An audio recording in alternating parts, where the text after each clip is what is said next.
seniman duwite nek enek tanggapan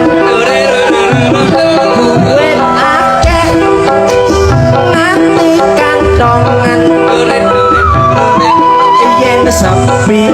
bingung golek utangan mak jedor mak jedor mak jedor BCA teko wah iki wayahe bayar angsuran mak jedor mak jedor mak jedor Bang Makar teko wah iki wayahe pelunasan emak jedor emak jedor emak jedor Bang Plecit teko wah iki wayahe bayar kemisan emak jedor emak jedor emak jedor debt kolektor teko wah iki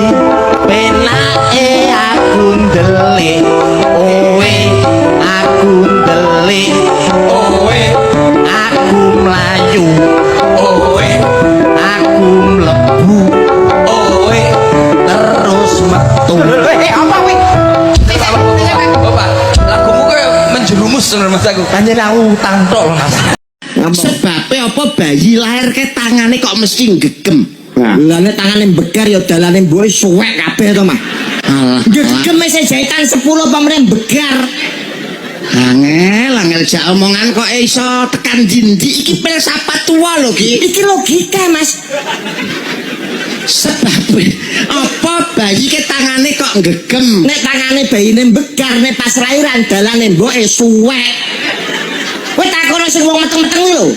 sing dikarepne ora ngono kuwi lha aku ora ngerti yo sebab apa bayi lahir tangane kok gegem kae gambarne sipate menungso donya ki arep diepehi dhewe donya arep dicakup dhewe ibarat arep digenggam ning tangane kuwi sipate menungso lah kowe ngerti kok ora omong ket mau aku kan yo bingung aku ki ngomongi kowe ndul lah sebab apa bayi lahir cenger kae kok mesti metu rambuté lalu jero weteng ra ana tukang cukur